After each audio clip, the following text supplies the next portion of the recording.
Amazon পৃথিবীর সবচেয়ে বিপজ্জনক জঙ্গল, যেখানে রয়েছে বিষাক্ত সাপ, বন্য পশু, অন্ধকার গহ্বর আর হাজার মাইল জুড়ে মৃত্যুর নীরবতা। কিন্তু ঠিক এই ভয়ঙ্কর জঙ্গলের মাঝখানে অলৌকিকভাবে বেঁচে ছিল মাত্র 1 বছরের এক শিশু। কিভাবে সম্ভব?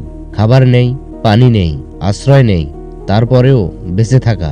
আজ আপনাদের সামনে তুলে ধরেছি সেই সত্য ঘটনা, যা মানব ইতিহাসেও অবিশ্বাস্য হিসাবে লেখা থাকবে। 2023 সাল 1 মে কলম্বিয়ার গভীর জঙ্গলের উপর দিয়ে উড়েছিল ছোট্ট একটি সসনা বিমান।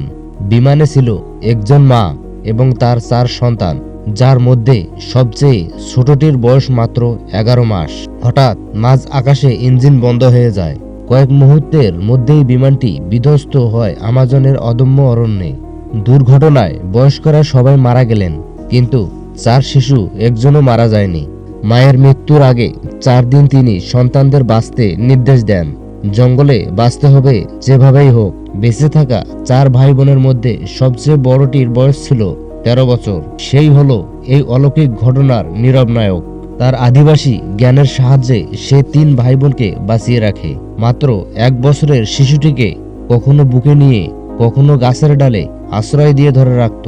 তাকে দুধের বোতলে পানি খাইয়ে, ফল মিশিয়ে বৃষ্টি ও বন্য পশু থেকে লুকিয়ে রাখত। 40 দিন জঙ্গলের লড়াই, ক্ষুধা, ভয় আর মৃত্যু ঘেরা অন্ধকার। কখনো খাবার মিলত না, কখনো ছোট ভাই বোনের কান্না থামাতে হতো বন্য জন্তুর হাত থেকে বাঁচাতে। সেনাবাহিনী খুঁজেছিল, কিন্তু জঙ্গল এত ঘন যে তাদের দেখা পাওয়া অসম্ভব হয়ে উঠেছিল। তবুও একটি ক্লু উদ্ধারকারীদের আশা জাগায়, একটি শিশুর দুধের বোতল। এটা ছিল প্রমাণ যে শিশুটি এখনো বেঁচে আছে। অবশেষে দুর্ঘটনার 40 দিন পর সেনাবাহিনী ও আদিবাসী দল 4 শিশুকে জঙ্গলের গভীর থেকে জীবিত উদ্ধার করে। 1 বছরের শিশুটি তখন অত্যন্ত দুর্বল, কিন্তু জীবিত। তার ছোট চোখে তখনও জীবনের আলো ছিল। কলম্বিয়ার প্রেসিডেন্ট বলেছিলেন, এটা মানব ইতিহাসের এক মহা অলৌকিক ঘটনা।